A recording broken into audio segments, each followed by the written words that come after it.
Hey everyone, it's Kyle Podelford in my shop here in LA, and I've been dreading doing this video, but I'm done procrastinating. I think today's the day. We're gonna take an in-depth look at my fully built R34 GT-R time attack car.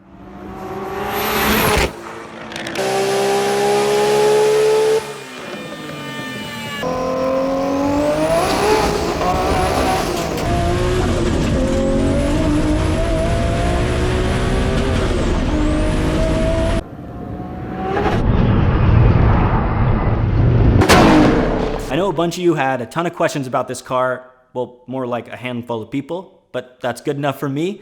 And hopefully I can answer those today. We'll talk about some of the technical stuff, the fab work that went into this build.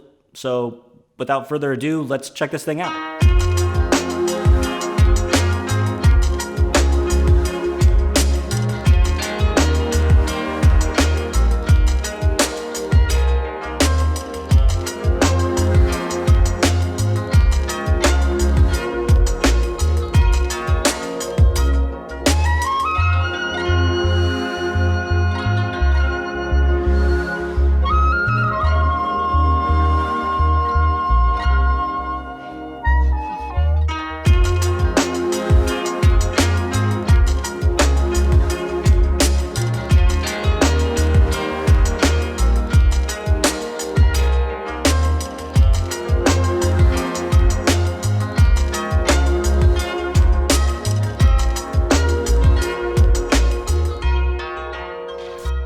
All right, here it is, my 1999 R34 GT-R V-Spec that I built specifically to compete in time attack. I took it from completely stock to what it is now.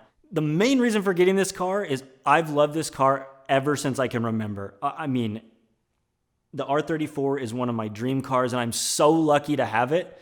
And I want to drive the shit out of it. That's what I wanted to do when I bought it. I wanted to take the car. I knew I wanted to take it on the track. And I also wanted to modify it, see what I can take this chassis potential to. This is where we built this car. Me, my dad spent countless hours in here, late nights working on this thing, help from friends, no big race team, just us fabricating parts, trying to make it go faster. There's really good aftermarket support out there for the RB26 engine that's in this thing, which we'll get into in a little bit. And that's awesome. That's tried and true, tested and proven. A lot of drag guys are running these RB26 engines, so I knew that would be good, but not a lot of people are racing these in circuit racing, like road racing or time attack, so I knew it would be a little bit of a difficulty in the development stages of things, but that gets me really excited because that means we're gonna be fabricating custom parts for this car, making it handle really well, and I love that side of it just as much as I love driving it. And another big reason why I wanna do this video today is because this car is going to go under the knife for the next couple months. There's some big changes happening in the suspension and the suspension geometry, as well as some drivetrain upgrades and changes. All right, so let's get into the easy stuff first. Let's talk about the outside of the car, the exterior.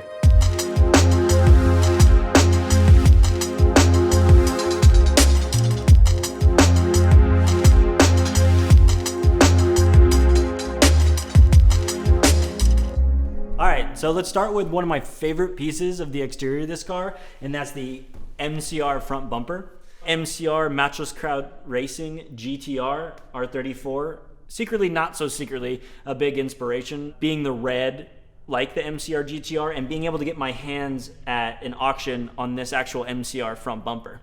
One of the biggest things I did, though, was make it fully chassis supported. How this bumper slips on, I built little frame rails for it to slide inside of, and where the side canards are right here, I put a support going to the chassis, and then this bumper also has a big under tray. It doesn't make a terrible amount of downforce because I don't have a huge splitter on here like some of the time attack guys, but because of the under tray, it does make a little bit of downforce. The MCR front bumper mates up with this Sabin carbon hood. I got it because it has these big hood vents up here. And these hood vents allow all the hot air that this turbocharged engine makes escape and doesn't get trapped. All right, we're coming down to the wheels now. Right here we have a Rays TE37 SL on the front. That's 18 by 10.5 wide. I'm running 295 wide tires on it. And as you can see right here is peeking through is an R35 GT-R front caliper and rotor setup. And that's just I have an adapter plate from my spindle to be able to run that caliper, and that just allows me to increase the stopping power of this car with a 6-pot front and 4-pot rear. But it's a OEM part, so finding brake pads for it, or like the caliper pins and everything, is really easy because it's a OEM part. All right, another one of my favorite parts about the outside of this car is this sweet little doohickey that we made. With the car being pretty low to the ground, and when you need to jack the car up to get jack stands under it or do whatever you're doing, it's hard to get a jack under without driving up on blocks. I didn't want to do that. So what we did was we welded a tube to the frame of the car right at the balance point, and then made this little insert. It goes right here. Boom, like that. Now that sticks out. And I can put a jack right here, jack up one side of the car, throw the jack stands under, and then go to the other side, jack it up, throw the jack stands under, and it literally takes like a minute and a half, and this car's up on jack stands. I'm like super stoked on this. This is a Titan 7, a little bit different look than the TE37, but I love these wheels. They're super lightweight, strong, and they look great. And that's also wrapped in a 295 tire, 18 by 10.5, and you can see the 4-pot R35 GTR caliper that's hiding back there. Sticking out of the butt end of the car here is this APR GT250 carbon fiber wing with a little gurney flap on the back. It's just a single element, but as far as the aero balance of this car goes right now, it's super fine. As you can see, the wing supports here are fully chassis mounted. They go down through the trunk here, and this is a Sabin carbon trunk lid, and I just trimmed it a little bit for the wing uprights to go down through. And that all, like when I want to get in the trunk here, I'll show you that in a minute, this whole thing just comes off, and that's like where the fuel cell and everything like that is. Some of you might know in 2018 at Super Lap Battle Circuit of the Americas, we had a little incident at the beginning of that weekend where I was hit by another car right here in the left rear quarter panel. And we backed it back in the garage, jacked it up. All my friends that were there were helping me tear everything off, hammering out the wheel arch to be able to get back out there. So we were able to like clearance it enough to where the tire, it could go through the whole travel of the suspension, and we were able to continue the event. We were still able to drive the track. That facility's awesome, and I cannot wait to go back for another Super Lap Battle event there. Super stoked on that.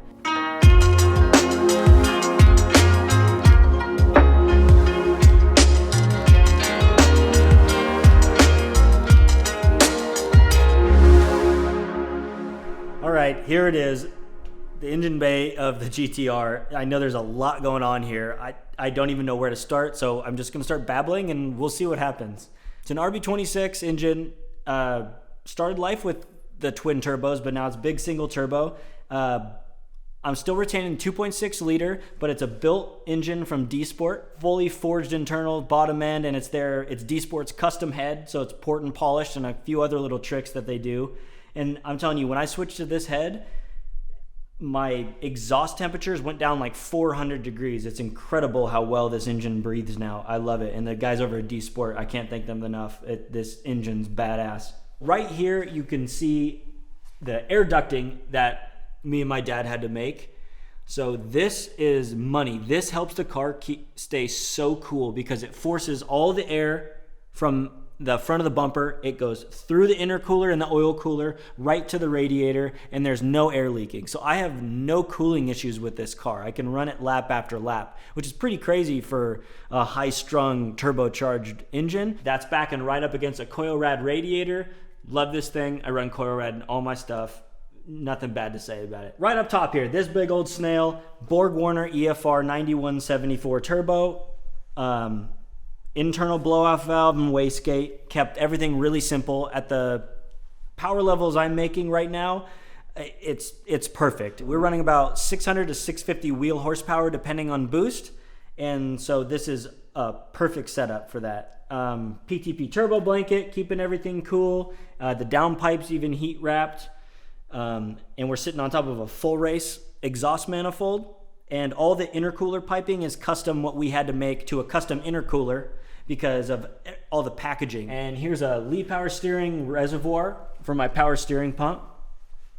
And hiding under there somewhere is a filter in line as well to keep any of the debris out of the power steering system. This whole reservoir setup is money. I don't even have to run a power steering cooler because of the capacity and the fins on this reservoir. It's awesome. And right above the valve covers is the part that everyone seems to love about this car, which I think is super cool because it was kind of an afterthought for me, but which is my strut brace, which is also part of my breather system and catch can. You have the crankcase ventilation coming out of the valve covers, and that goes straight into the bay brace that we made. And that is hollow, and it also then drains into the catch can. So there's just a lot of volume going on there, and I don't like a lot of lines running over the whole engine. So I figured, oh, I have to make a new bay brace right here. So what's the best thing? I'm just gonna run the lines into it. And that's kind of how that was born. But I love that all you guys love this thing because yeah, it is unique and pretty simple. The RBs have inherent oiling issues. So I've been through a bunch of different oil pumps trying to fix the problem. And in the long run, I ended up just switching to a dry sump system, and my life now is changed forever. I have no more oiling problems. It holds steady pressure all the time, no blow by, and that's thanks to the Ross Performance kit. It comes with where the factory oil pump is, that now needs a block off plate, and then it comes with a new harmonic balancer and crank pulley system, as well as the bracketry for the Aviate oil pumps. And then I went to a crank trigger system instead of up here where the cam trigger is. And we made a little bit of modification here with the shock towers. I noticed that I need a little bit more travel. This suspension geometry, there's inherent problems with it. One of them was it didn't have enough suspension travel. So I increased the length by 2 inches on a shock body. So I had to make 2 new hats. They come right up here through the factory holes. This is a CNC machined top hat that we made out of steel. And then we welded the whole structure together and it's bolted in here. And that allowed me to run a straight strut bar. And that's how I figured out it'd be perfect for the blow-by, for the breather system. All right, so coming over to the intake side of the engine compartment, we have a Hypertune V2 intake manifold with billet runners, injector dynamics, 1700cc injectors, Hypertune fuel rail. And one of the reasons I decided on this intake manifold was Hypertune makes really good looking stuff and it performs really well, but also factory, this comes with independent throttle bodies, which is awesome. They're hard to tune. There's a lot going on. And again, I want it to be easy to trace problems. I want it to be less complex, and going to the single throttle body just makes everything easier. One of the challenges going to this intake manifold was that because of the new V2 billet runners, they're longer and it gets rid of the factory water header that goes to the water channels in the engine. And so now you have to replace those with AN lines, which in this case are the XRP race crimp lines. But instead of going from those AN lines and making bungs on the radiator, I wanted the radiator to be a quick replacement if anything ever happened. So I built this really bitchin' header tank. It took me and my dad like 12 hours to make this thing, but now all the water lines go in there, my sensors for everything I need for my electric water pump, for the ECU temp, for the water temps. Now it just uses a standard radiator hose connector to the radiator. Makes things super simple and easy. Now you can see the big void here where the brake booster used to be, and that's eliminated, of course, because we went to the pedal box setup. And it just left a lot more room, easy access to anything, the starter, underneath the intake manifold, and now all my vacuum lines run to a custom vacuum block that we made there, and just freed up a bunch of space in the engine bay and got rid of a ton of weight. On the front of the engine, I ended up getting rid of the factory water pump. There was nothing really wrong with factory water pumps in these RB26s, but we ended up switching to an electronic water pump. And that way we could get rid of old technology like the thermostat. So now the thermostat's gone, replaced with the electric water pump, which has its own ECU. So we're able to control the flow of the water, when to kick the fans on, what temperature you want the engine to stay at. And the ECU for the electric water pump controls all of that.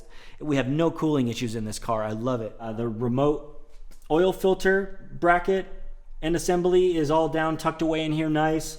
As you can see right here is the radium fuel pressure regulator mounted up here with a little custom bracket that we had to make. All these XRP lines go down to a bulkhead, which then is attached to the hard lines for the fuel that we made that go all the way back to the fuel cell.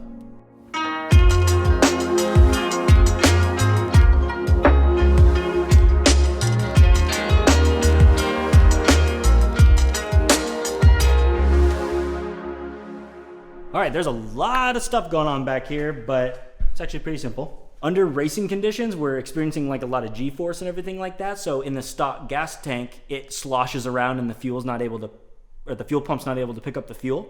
So what I was gonna do is put a fuel surge tank in. And when I started doing that to put the fittings on the stock lines to the stock gas tank, I realized it was impossible to get to, so I had to drop the stock gas tank out, which requires removing the rear subframe. So of course that snowballed into me saying, okay, well screw that, I'm not putting the stock gas tank back in, let's put a fuel cell in it. I had to cut out the back of the car and build a frame, but it's just sheet metal. It's kind of like where the spare tire area used to be. And there's my Radium Engineering fuel cell surge tank.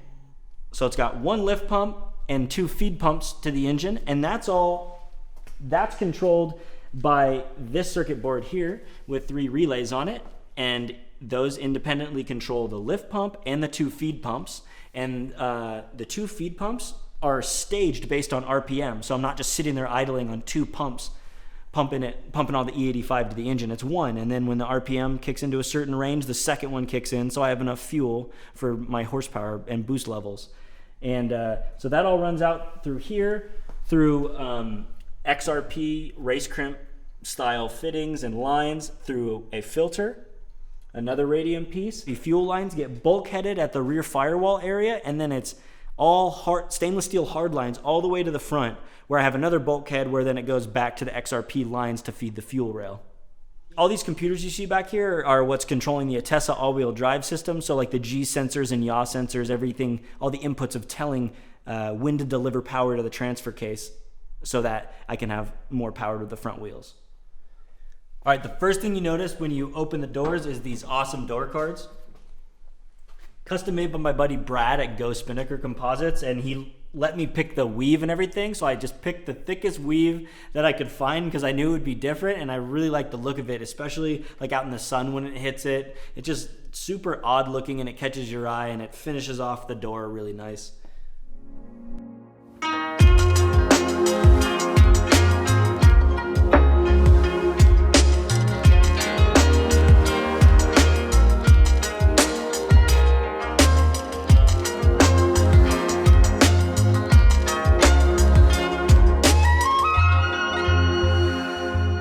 Here we are on the inside of the car. I really wanted to keep it simple, but have it be really safe. So behind my seat is a Safecraft fire suppression system that's plumbed through the whole car. I got 3 nozzles. I got one in the trunk where the fuel cell is. I got one right here for the cockpit of the car.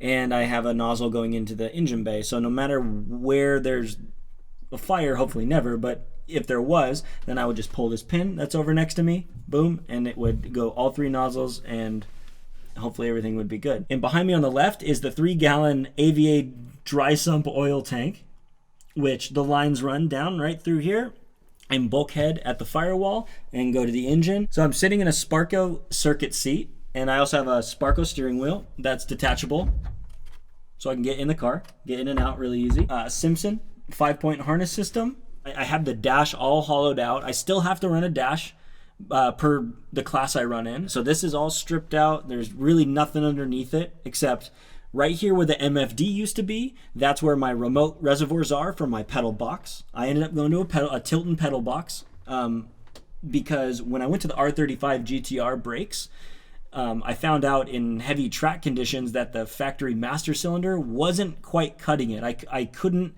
right at the threshold limit, I wasn't able to modulate it well. It would just either lock up or not be enough. So I decided to go to a pedal box system for way more consistent feel, and it's like one of my favorite things I did inside the car. And since I was replumbing all the brake lines, I decided just to throw in a inline hydro handbrake. That's why you see this thing here for future shenanigans. And right down from that is my brake bias adjuster. The brand of the car is a Haltech Elite 2500 ECU.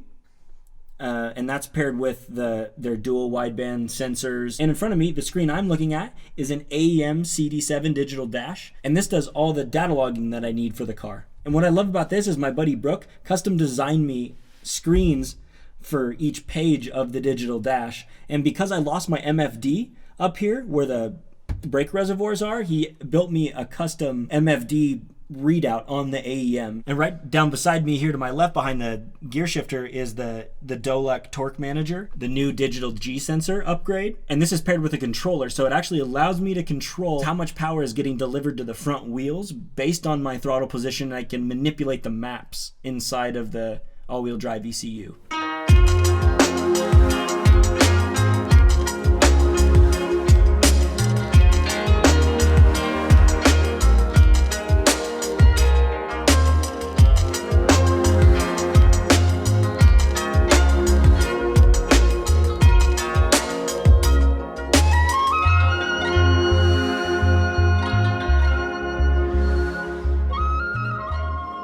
All right, car's up in the air now, and I guess the best thing to do is I'll start at the front and work my way to the back. So right here I have the custom intercooler that we had to make with these end tanks because we had to get it to fit behind the MCR front bumper correctly. Right here is where the bumper, one of the chassis supports for the bumper is, so there's these round pegs and they slide into here, and that helps me center up the bumper when it goes on, but also hangs onto these horns, so that provides a lot of support. And right here, front and center, are the R35 GT-R front caliper and rotor setup.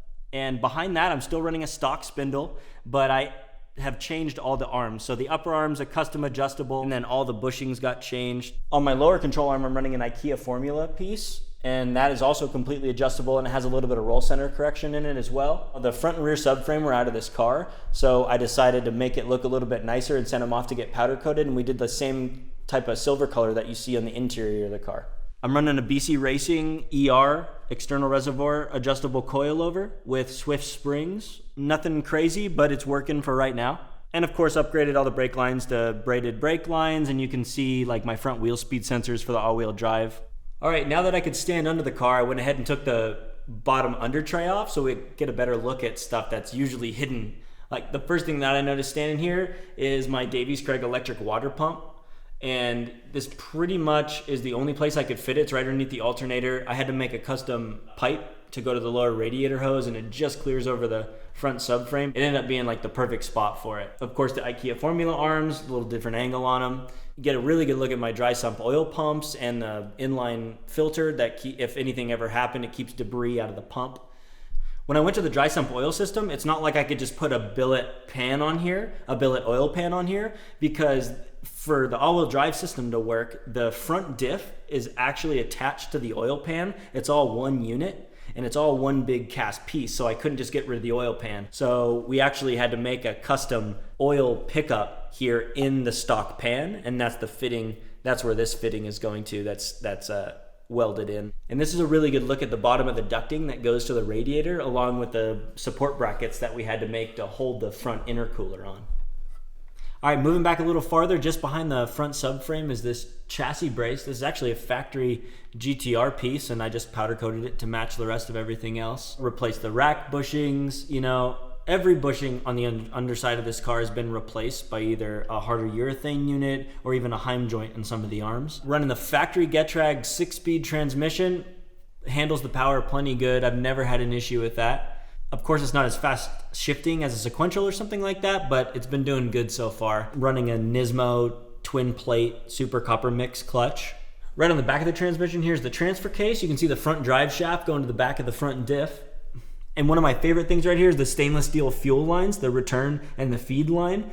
It's one solid piece of stainless steel all the way from the front bulkhead here all the way to the back. So it made it a little tricky for some of the bends, but ended up really nice. And I like it because it's a lot more durable than running, say, like a normal braided line underneath the car, because this can take some rock hits and some debris from the track, and I'm never worried about it. Yeah, the exhaust is pretty much a straight pipe all the way back from the downpipe through where the cat used to be, and there's just one resonator. But yeah, from the downpipe back is a full titanium unit. And peeking just here underneath the frame rail is what I showed you earlier, which is where I put my, what I call a quick jack, where I slide that metal piece that I used to jack up the side of my car with, slides into these slots. And you can see how I welded it to the pinch rail of the chassis, and then all the way into the frame rails. All right, moving to the back here, I actually ended up taking off the factory rear diffuser that I use. That's a V-spec item made of full carbon. It's really awesome. so I didn't have to mess with that at all. More chassis bracing that came factory with the GTR, and again, just powder coated that, and you can get a better look at my titanium exhaust here. I love how it got all blue after all the heat cycles that it's been through. The stock gas tank used to actually sit up above the rear subframe here, and when that came out, when I replaced it with the fuel cell, there was a lot of extra room up there, so I was actually able to add some bracing in the subframe to make it even stiffer. And another really good look at some of the more intricate bends that we had to do for the fuel delivery. And these braces you see here, again, are a factory V-spec item, and this is what holds the rear diffuser on. One of the big changes I had to make was actually replacing the factory V-spec diff with a non-V-spec GTR rear diff. That's because in the V-spec rear diff, the clutch packs inside are hydraulically actuated by the ECU, and it was causing me some issues, so I decided to eliminate that completely and go to a full mechanical OS Geekin unit. And OS Geekin actually made me the rear limited slip diff and the front limited slip diff, and I talked to them and they made me a balance that was perfect for my car. And one of the things that GTRs are known for, the R32, 33, and 34, is the high-cast system. That's the rear steer. And because this is a race car, I want to eliminate as many variables as possible. I just went ahead and deleted those. And now it's just running like a normal rear tow arm setup. So yeah, no more high-cast, saves weight. And again, it's way less complex. And of course, when the rear subframe had to come out to get the stock gas tank out, because we put the fuel cell in, when I put it back, I got rid of all the rubber bushings and it got replaced with solid aluminum bushings. And also I have subframe spacers so I can raise and lower the subframe depending on how I want my suspension geometry. And again, all the links in the back are either replaced with hard urethane bushings or a hind joint setup. And here you can see the bottom part of my fuel cell sticking out here. And when I was installing it, I made sure not to go below this body line. I didn't want it like protruding down into some of the air that's underneath the car to help with a little bit of the aerodynamic efficiency. And also you can see, because it's running so close to my exhaust pipe, I ended up putting a little bit of heat shielding just on the outside of the tank here to keep it from getting unnecessarily hot. Right next to the fuel cell is some of the pumps and actuators for the all-wheel drive system. That's where these live. And a hydraulic line runs all the way up to my transfer case, and that's actually what engages the clutch pack to send power to the front wheels. All right, that was the in-depth look at my R34 GTR time attack car. I know there was a lot to cover. Hopefully I didn't miss too many things. And I've learned so much from working on this car. I mean, from tearing it down to a bare shell, all the way through the build where it is now, racing it at the track. And there's a lot of things I like and a lot of things I don't like that need to be changed. So I'm gonna be taking a deep dive into all that and be kind of tearing this car down a little bit and refabricating some of the suspension components and seeing if we can make things a little bit better. So stay tuned for my upcoming build series on that.